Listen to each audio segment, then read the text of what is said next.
Lu pernah sadar nggak sih kalau manusia itu sebenarnya terbagi dua spesies?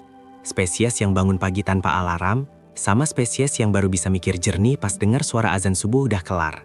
Gue yakin di tongkrongan lu pasti ada satu orang yang kalau diajak ngopi jam 7 pagi, udah segar kayak baru mandi 7 hari. Padahal lu sendiri masih nyawa di ujung tanduk.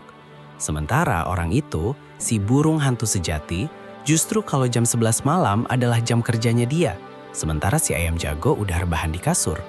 Ini bukan masalah disiplin, bro. Ini jauh lebih dalam dari sekedar kebiasaan ngopi atau main game sampai subuh. Ini adalah cetak biru genetik yang menentukan kapan tubuh lu bilang, "Oke, sekarang waktunya kerja keras." Dan kapan dia bilang, "Waktunya matiin lampu." Di Faktaverse, kita nyebut ini chronotype. Dan percaya nggak percaya, chronotype lu bukan cuma ngaruh ke jam tidur, tapi juga ke kepribadian, potensi sukses, bahkan resiko lu kena penyakit mematikan. Kita bongkar tuntas sekarang. Anggap aja tubuh lu itu kayak sebuah warung kopi paling populer di kota. Warung ini punya barista utama yang ngatur kapan warung buka dan kapan warung tutup. Barista utama ini namanya jam sirkadian atau jam biologis. Nah, chronotype itu adalah aturan main si barista. Si ayam jago, barista jenis ini punya aturan main yang ketat. Dia maunya buka warung subuh-subuh, jam 5 atau jam 6 pagi. Di jam-jam segini, dia udah peak performance, siap bikin kopi paling enak. Tapi konsekuensinya, dia tutup warung cepat, sekitar jam 9 atau 10 malam. Orang-orang ini disebut tipe pagi atau morningness. Mereka cenderung proaktif, teliti di pagi hari, dan jarang banget butuh alarm karena tubuhnya udah terprogram. Barista jenis ini beda lagi. Dia malas buka pagi. Dia baru mulai panas jam 10 atau 11 siang. Dan peak performance dia baru muncul pas malam tiba, sekitar jam 8 malam sampai jam 1 pagi. Orang-orang ini disebut tipe malam atau eveningness. Kenapa begitu? Karena sistem genetik mereka, khususnya gen yang mengatur ritme sirkadian, punya delay alami. Nggak bisa diubah cuma dengan niat doang, karena ini adalah kode keras dari DNA lo. Studi bilang, sekitar 50% dari chronotype lu ditentukan oleh gen.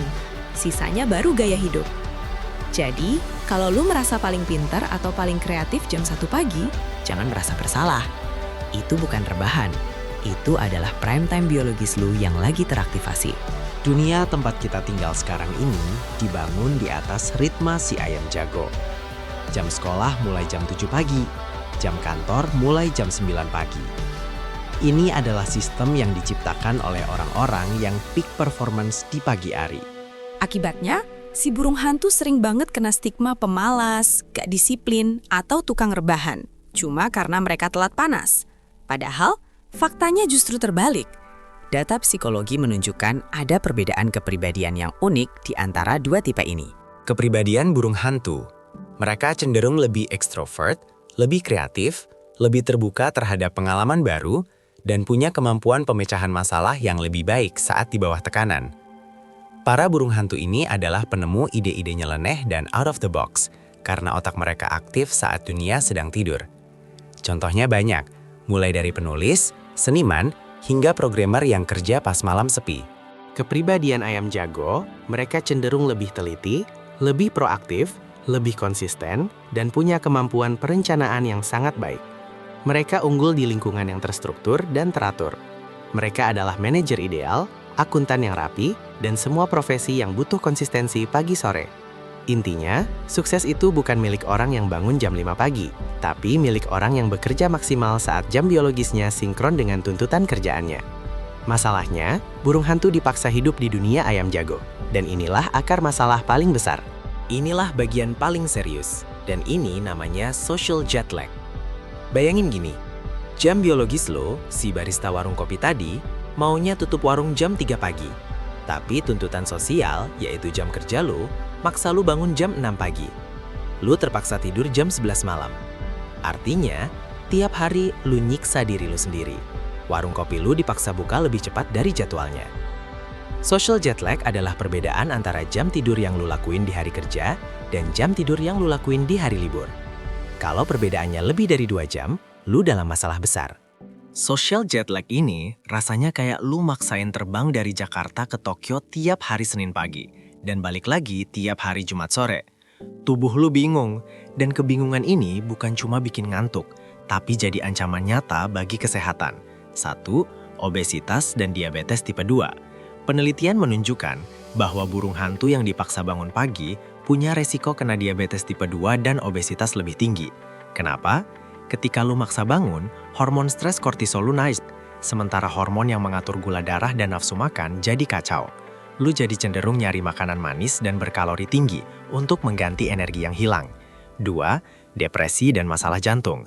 Kurang tidur kronis akibat social jet lag juga sangat erat kaitannya dengan peningkatan risiko depresi, kecemasan, bahkan masalah kardiovaskular. Ketika ritme alami tubuh lu terus-terusan dilawan, sistem saraf lu stres permanen. 3. Kinerja kognitif menurun.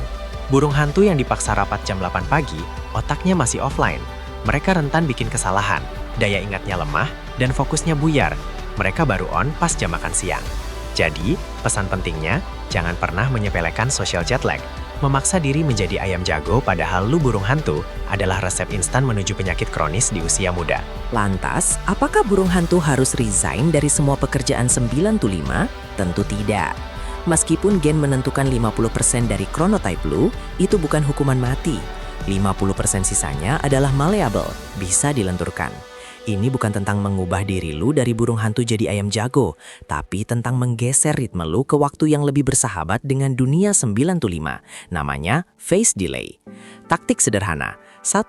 Cahaya matahari adalah senjata utama. Begitu lu bangun, langsung terpapar sinar matahari. Idealnya 30 menit. Cahaya adalah tombol reset jam biologis terkuat.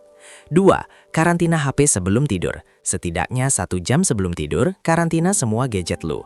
Cahaya biru dari layar HP atau laptop adalah sinyal yang sama kuatnya. Ini waktunya kerja, bukan tidur. 3. Geser perlahan. Jangan paksa tidur jam 10 malam kalau biasanya jam 2 pagi. Coba geser 15 menit lebih awal setiap beberapa hari. Tubuh lu butuh waktu adaptasi, bukan siksaan mendadak. Pada akhirnya, kesuksesan bukan tentang jam berapa alarm lu berbunyi.